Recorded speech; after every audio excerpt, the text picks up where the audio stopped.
Hi, Pam. Hey, P. How are you? I'm good. How are you? I'm good. I'm good. I'm so excited to have you a part of the series. I feel like it's been a long time coming with like the holidays and stuff. So I'm so excited to finally get a chance to talk to you. So as I stated before in the beginning, but I'm gonna just reiterate it, Pam, you do all sorts of stuff. You are a service-based business, but you are also a product-based business, which is Yeah. insane. Like not in a bad way, but it's just like, woo girl, like I'm here for it, but like I don't you do it and you just tell me how it's going and I support. Um as for the people who don't know, Pam is no pressure. Okay. Pam has what the blueprint. You got like all sorts of like different services with like social media management and whatnot. So can you tell us a little bit about that? Like how you got into that? And then how did you decide you were going to do both? Because it's one thing to have one business, but two, and then they're kind of complete opposite. Like, how did you go about that? Well, for starters, I'm just a tad bit crazy. So there goes that. But I've been doing social media management since like 2015. Mm-hmm. So I've been doing it for quite a while and I kind of stumbled upon it. I always like did content for myself that I thought looked really, really cool. And I was always like testing out different things, just being creative. Like Yeah. I learned from my MySpace days, back in the time we all thought we were coders and everything. And I just loved being creative. And there was this brand back then called Ours by Black Joy. They were kind of like Curlbox, a Black owned monthly subscription box, but instead of like focusing on hair, they focused on kind of all beauty stuff. So skincare, hair, nails, all that stuff. And you would get like a variety of different Black owned brands in a box. The owner hopped in my DMs one day and was like, "Hey, I love your content. Have you ever thought of doing something like that for somebody else?" And I didn't know that that was something that people did for others back then. Yeah. Like it wasn't like how now social media management and content creation is like all over the place. Yeah. Back then, it wasn't like that. It wasn't something that was like, "Hey, this is what I do." So I was like, yeah, sure, I guess. And that's how I like got into it. I started creating their content for them. I managed their Instagram and their Facebook account up until they were like, okay, we're no longer doing this business. Like they shifted into a whole different field. But I enjoyed it and I just kind of started doing it more from there. But I was always really quiet about it. I never really advertised until recently, like this is what I do. It was more just a like behind the scenes kind of gal. I was always still being creative on my own feed, and people would just be like, "Hey, I love what you do. Like, can you show me with how you do it? Can you teach me? Can you do this? Can you do that?" And I was like, "Well, I actually do this, so Yeah. sure." Um, and I think this is what 2022. Ooh, this is 2022. It wasn't until like 2020 really where I finally started getting loud about what I did. And even now, I'm still not really like in your face, like this is what I do. Yeah. But I am very loud on giving people tips and tricks on social Yeah. media on my page. And from there, people are like, "Can you just teach me? Or can you just do this?" And I'm like, Right. yeah, yeah. Got you, You girl. know, submit a call. We'll Yeah. on a call together and let's work this out. Right. But I actually started No Pressure like the end of 2019. I started it. And for a little, maybe about a year or so, I was kind of sitting on the idea of No Pressure, but I didn't really have a name for it. I just like, I always keep a notes in my phone of like all these different ideas that I have. And I was just always like brain dumping different ideas, and like shirts and clothing and stuff just came to mind because I'm very much a relaxed girl. I'm very much, you gonna find me in sweats, hoodies, t-shirts, like all that stuff 90% of the time. And I was like, I'm buying all this stuff from other people, but I would like to have my own. Like, I think I can do this. But I couldn't figure out a name for the longest. And then one day I was just like really, really, really stressed about all of the things. I was stressed about motherhood. I was stressed about work because back then I worked a 9 to 5. Like I was stressed about the stuff that I was doing for my clients. And I was like, you know what, Pam, you got this, no pressure, just keep going. You've been doing this long. And then I was like, wait, no pressure. No pressure. No pressure. Yeah. Huh. And so that's how it became the name. And my boyfriend actually gave me the suggestion of, instead of literally writing out no pressure, he was like, do a line through it. And I was like, you're on to something there, buddy. You're on to something. So that's how the logo came about. But they are two completely different fields. They don't really cross over in any way. Like I don't even have it to where they intertwine even a little bit. Maybe I'll work on that. I might work on that. But I actually think I like seeing like the two personas of it though, because I also think it's a beautiful nod to say like I can do a couple things in I don't have like just this one thing I can do. I like the fact that you kind of have like these two separate like personas in terms of like the businesses, but I like how like seeing how they collide, whether it's like you doing the social media like designs and stuff for no pressure for the pose, but then we see you wearing it, we see other people wearing it, and it's just like, you know, even with like you showing more, I've seen like you showing more like behind the scenes of like you working and stuff, and it can be a lot, like you said, like enduring like motherhood, working like you're also working from home majority of the time, so it's not like you're interacting with like a lot of like coworkers and stuff maybe like you were before. So I think they both, even though they're separate, I wouldn't say it's a bad thing. I think it's kind of cool. I feel like no pressure means so many things to different people. For me, it's kind of living life with no pressure, just not letting things weigh you down, not letting things stress you out, realizing that nobody is perfect and we're all going to make mistakes. We're all going to learn from them and grow.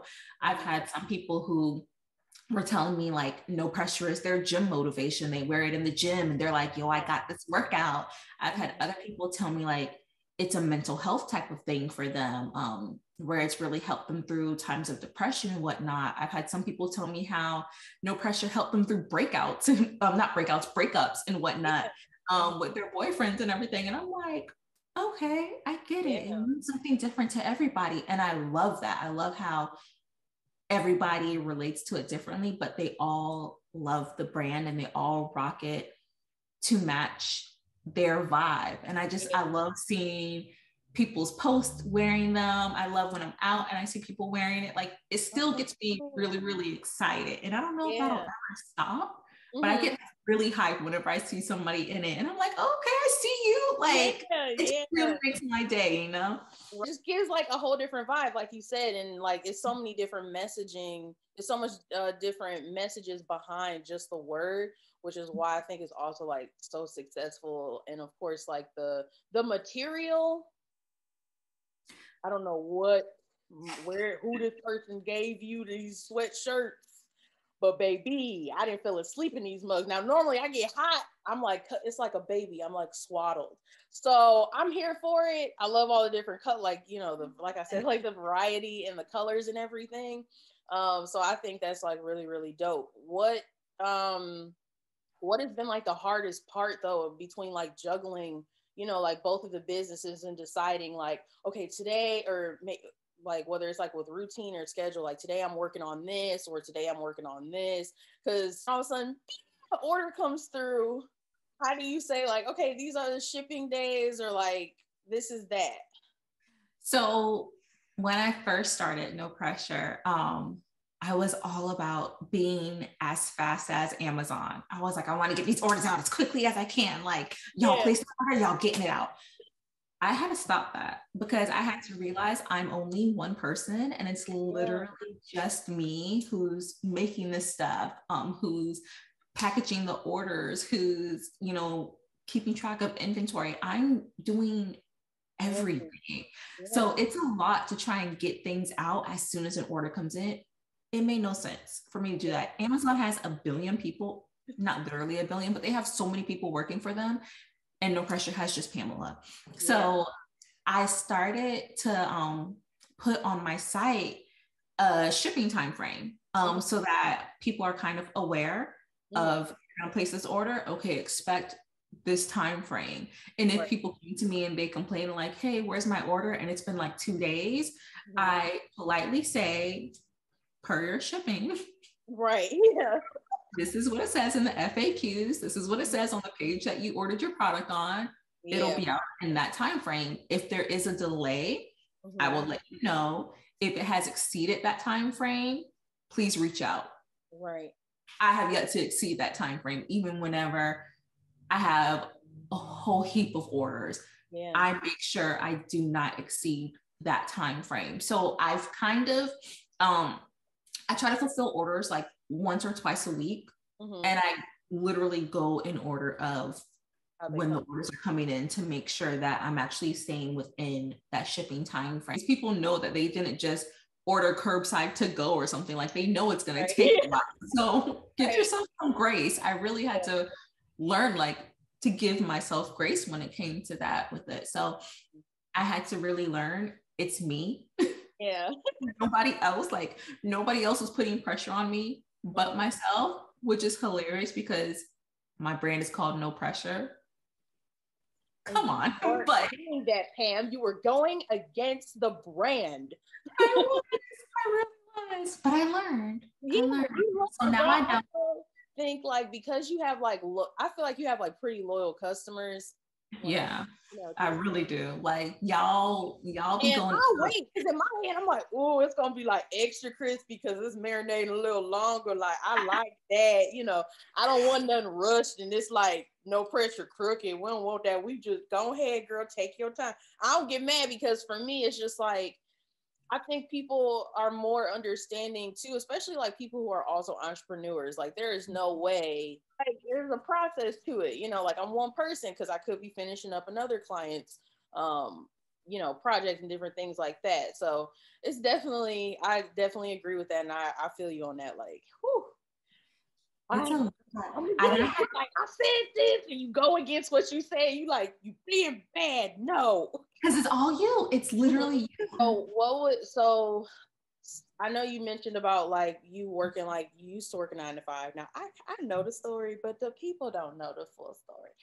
So what was like your breaking point of where like, okay, I got no pressure going on. I got orders over here. I got service inquiries or like projects in the midst, and then I also got to go to work. I really don't like these people like that, but you know, I'm a mama. I got to, you know, babies got to eat and be clothed. What was your breaking point to where you was just like, you know what, I'm gonna just figure it out? Or were you like, I don't know, like I'm gonna wait, like I'm gonna give it another week and maybe.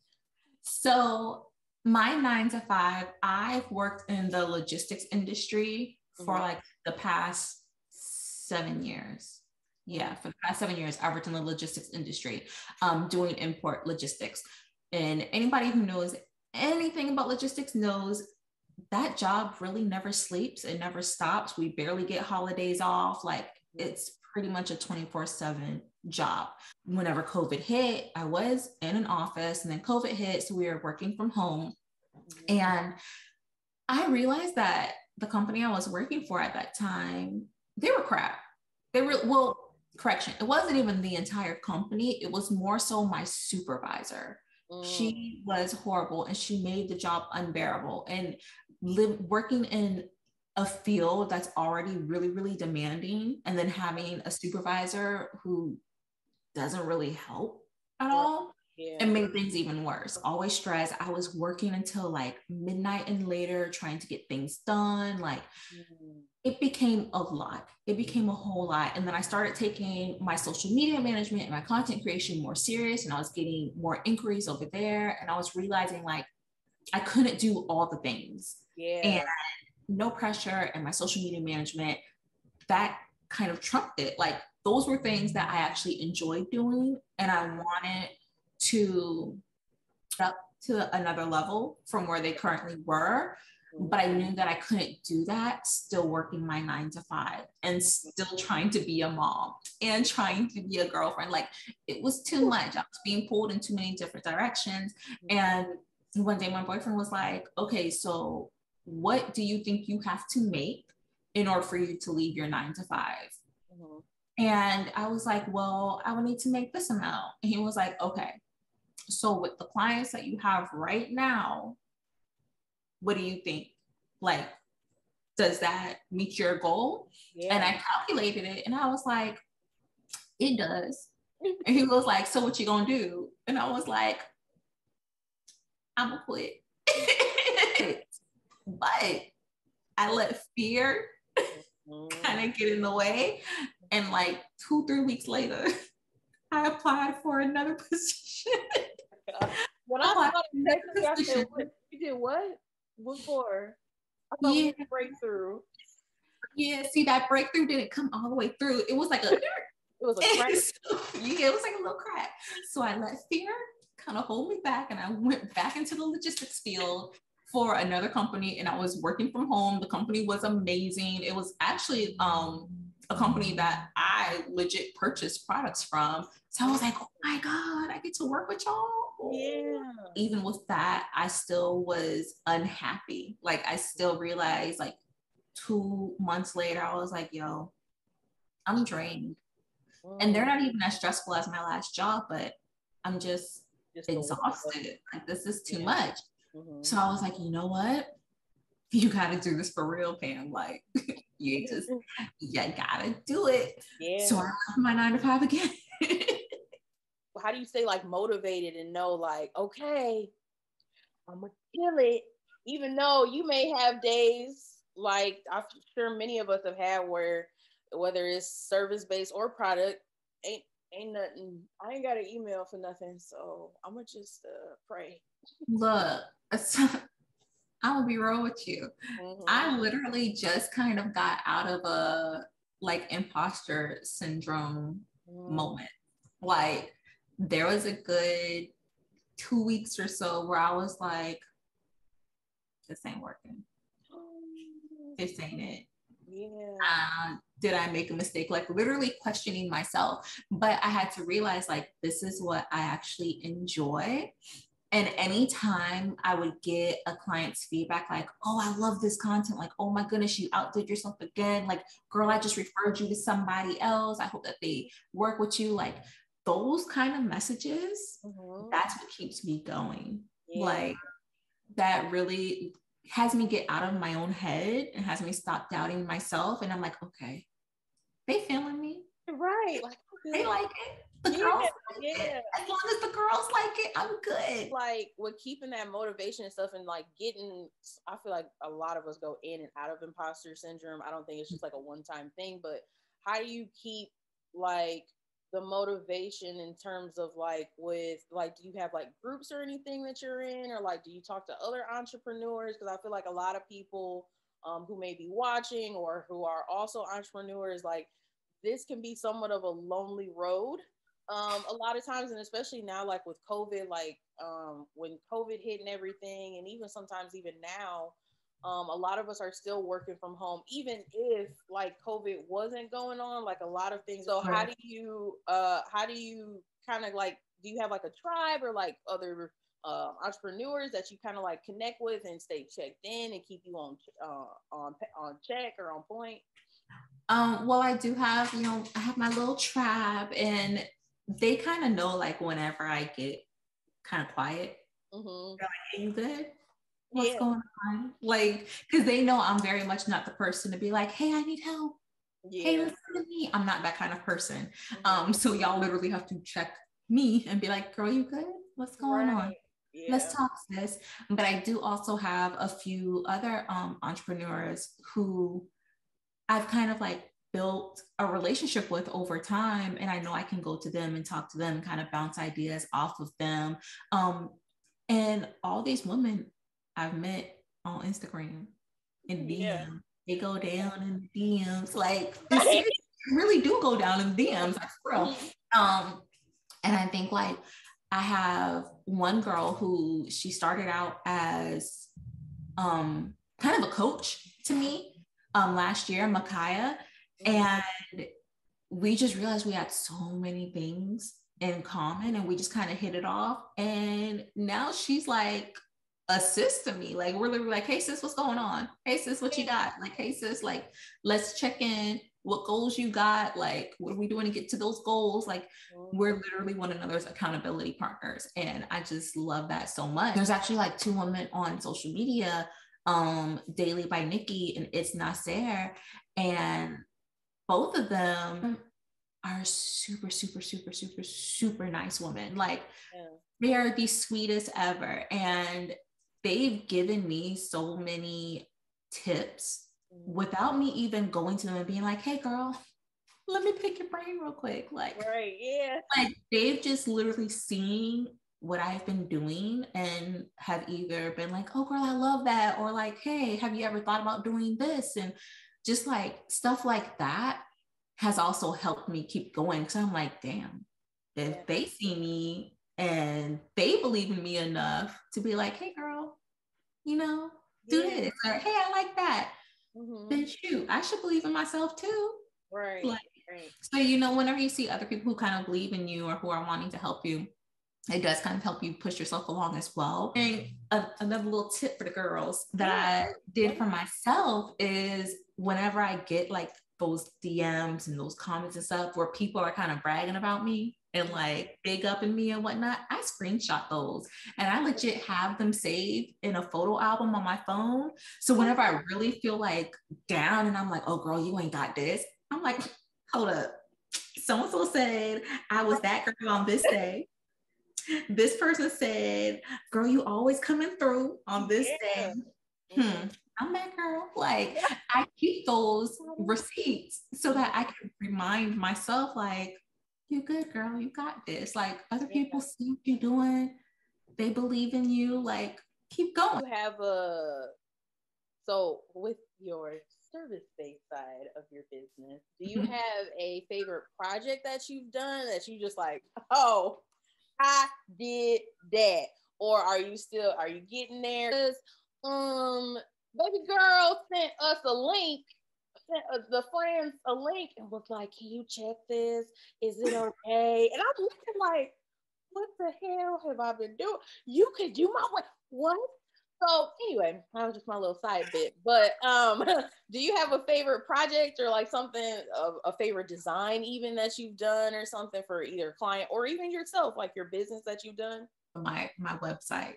It took me a long time to do it. I'm really happy with how that turned out. But I did just recently do, I created an ebook for a client because she had a financial course that she was doing. And she was like, and she was like, hey girl, so I know you haven't done an ebook for me before, but can you do an ebook for me? Because always the one who's trying to push you a little further. And I was like, ebook. So I did a few ebooks for her. And then she was like, okay, so I need you to make a planner for me. And I was like, a planner? And she was like, yeah, I need a financial planner to go with my financial course. And I was like, challenge accepted. Oh my gosh. I did it. And I was so pleased with how it turned out. And then when I sent it to her, I was a little nervous because I was like, I ain't never did no planner before. I love planners. I'm a planner girl, but I ain't never make one. So right. I'm a planner all day. Look, but whenever she gave me the feedback, she was like, this exceeded what I expected. I was like, yes, yes. And she actually got them printed for the people who were in her course. So whenever I saw it in print, I was like, Pam, you did that. That is so cool. Because it looked even better in print. Like, it was so amazing. So that's probably my favorite project that I've done, just because I impressed my own self. Like, right. I was very surprised with what I created. And to know that I did it with like not using any templates or anything. Like, I literally built that planner from a blank canvas to what it was. So I was like, this is amazing. I love. So that's probably my favorite that I've done. Exactly. What would you say to people who they may still be working their 9 to 5 right now and they're not sure if oh, like, should I quit my job now or should I like wait a little bit longer? Like, what would you say to people who are, especially like people who are like parents, like trying to decide that, like if it's a good decision for them or if it's not? I would say to make yourself an exit plan. Mm. Don't do like me. I literally like put my 2 weeks notice in. I didn't really have like, I had a savings, but I didn't have as big of a savings as I would have liked to have. Mm-hmm. I didn't really have a strategy plan in place. Mm-hmm. I was just kind of like, we going all in. So set yourself an exit plan. Give yourself a deadline of, okay, I'm working this 9 to 5, but I want to go full-time entrepreneur. I'm gonna be full-time entrepreneur by this day. Mm-hmm. Another thing is actually have some kind of plan. Like, what are you going to do once you're full-time entrepreneur? How are you going to promote yourself? How are you going to get business? How are you going to get sales if you have a product-based business? How are you going to get clients if you have a service-based business? Like, what are you doing to let people know, hey, I'm here? Right. Does that mean you have to show up more on social media? Does that mean you need to go out and about and network more? Like, what are you doing? Mm-hmm. You have to do something because those customers are not just going to come. Right. Yeah, they're not. Also realize it's going to be a lot of ups and downs. Like, really 100% believe in yourself that you got this, because entrepreneurship ain't for the weak. Ain't for the weak. Oh, it thug you out real quick. If you can stand it, you better stay with your chest or go back to that 9 to 5. Girl, it is not for the weak. Don't do it just for the money. Because if your why is, oh, I'm just doing this because I can make a bit of change or whatever, you ain't gonna last. Mm-hmm. You ain't gonna last, baby. Because once that money run up, they're gonna be like, so that didn't work. Have an actual why. Like, let it be something that you're truly passionate about. Well, I just want to thank you so much for being a part of the series. It was so nice talking with you. I've learned quite a bit that I didn't know before I met you, so that was really cool. And I'm also like, wow, I didn't know there were different. It's just a lot of stuff to learn. There's a lot of different things, but it's really cool to like see you play in your product world of your business, and then also your service base as well. So very, very inspiring. And just want to thank you. And you killing it, girl. You killing it. Thank you, girl. Thank you for having me. I enjoyed this. Usually I don't like, all the talk and stuff. I'm very much an introvert, but I enjoyed this. So thank you. I got her, y'all. Pull Pam out of her office for a little bit. But only because it's you. Only because it's you, B. You got me. I'm so glad I got you. And I cannot wait to share more of your journey and for us to like follow you and see what you come up with next. Yes, ma'am. All right. Well, thank you so much. I will talk to you later. All right. Bye.